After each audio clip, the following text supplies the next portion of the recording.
Israel and Palestinian Islamic Jihad militants have agreed to a ceasefire following a 3-day conflict in Gaza that killed 44 people and wounded over 300, according to health officials. The assault began on Friday afternoon when Israel launched airstrikes to foil what it said was an attack from Gaza. This is according to the New York Times. And we are very happy to have Batya here with us today because you know a lot more about this than I do and can kind of walk us through as you were walking me through before we started recording here. So tell us more about how this happened and what's going on.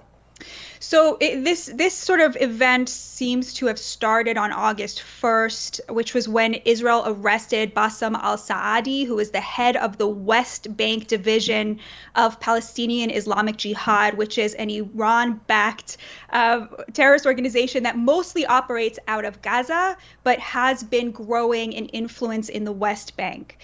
So Israel arrested Bassem al-Saadi, and Israel then claims that as a result, Palestinian Islamic Jihad in Gaza started organizing for a series of rocket attacks. Israel then killed the second in command of Palestinian Islamic Jihad, Khalid Mansour, and in that attack, 5 civilians were also killed, including children. So in response to that, Palestinian Islamic Jihad started throwing rockets into Israel, and these rockets are called belly dancers by local Gazans because they're sort of shaped like this, and often a lot of them fall in Gaza itself because they're not that powerful. So 935 were launched into Israel, 160 fell in Gaza, and 300 were intercepted by the Iron Dome. Now, of the ones that fell in Gaza, the IDF released a video that seems to show one of them falling in the Jabalia refugee camp, which is where a number of children were tragically killed. So we'll see, how that shapes out. Wow. The most interesting thing about this conflict right now is that Hamas did not get involved at all. And this is interesting because, so Palestinian Islamic Jihad and Hamas are actually ideological rivals, and they fight a lot, as is true between Hamas and Fatah, the other Palestinian political party. They actually hate each other more than either of them hates Israel. But usually what happens is when Palestinian Islamic Jihad loves rockets into Israel, Hamas does take some sort of symbolic solidarity with them and joins in. And the reason that didn't happen here is because the Israeli response was different. So under Bibi Netanyahu, who reigned for a very long time in Israel, when things like this would happen, he didn't care who was shooting the rockets into Israel. He didn't care if it was Palestinian Islamic Jihad or Hamas. He would always sort of punish the infrastructure, which meant Hamas, and so they would then respond.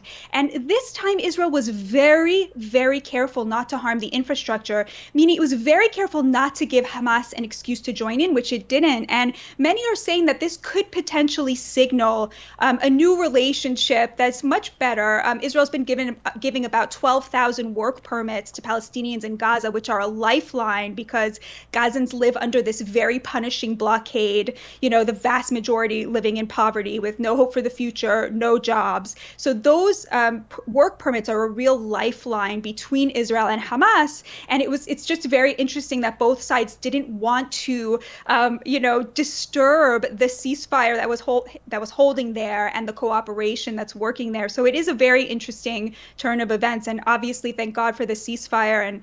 And hopefully this will mean, the end and no more children will be killed. Absolutely. I guess this is a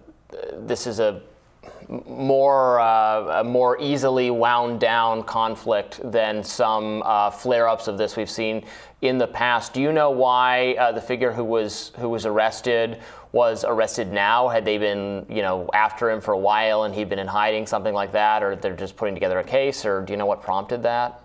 I don't, but Israel has a habit of holding people in detention indefinitely, especially if they're, considered part of a terrorist cell organization. And so that is what prompted the alleged response, from Palestinian Islamic Jihad.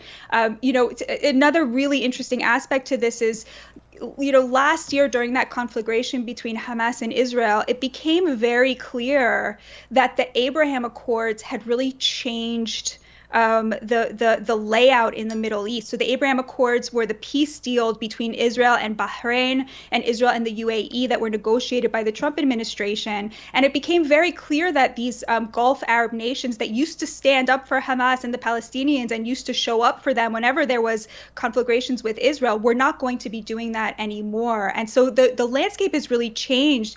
It's made things really, really different for the Palestinians. They are going to have to find a new way to advocate for their cause, which I know they will. I hope they will.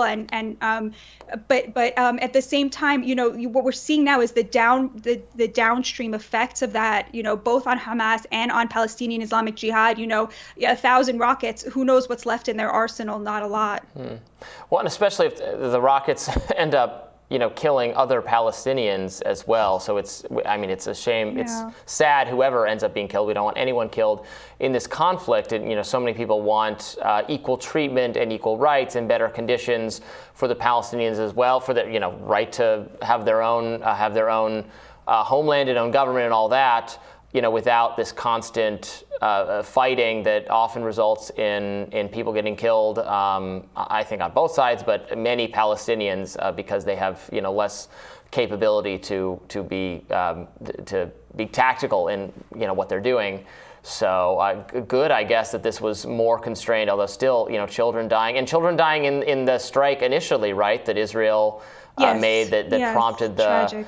We were talking obviously about last week Zawahiri being killed, and it was really great that this was a drone strike that, as far as we know, the reporting has still been consistent that no one else was killed, that he was actually droned on his balcony, and there was no one else harmed in that attack, and we were able to do that, which is good in that case. There's been plenty of cases, right, where we drone and then it turns out it's the wrong person, or there were also civilians, or just I remember the car full of it was a translator and his family from a year ago or maybe 2 years ago. Just horrifying. This kind of warfare can be really, really detached and all warfare is inhumane, but the agency of it so far removed that you feel less responsible, and thus it's maybe easier to do it or to move forward with it. So yeah, absolutely. Yeah. All right. Well, thank you so much, Batya, for updating us on all that. That was a lot of very precise information that we certainly appreciate, and we'll have more Rising right after this.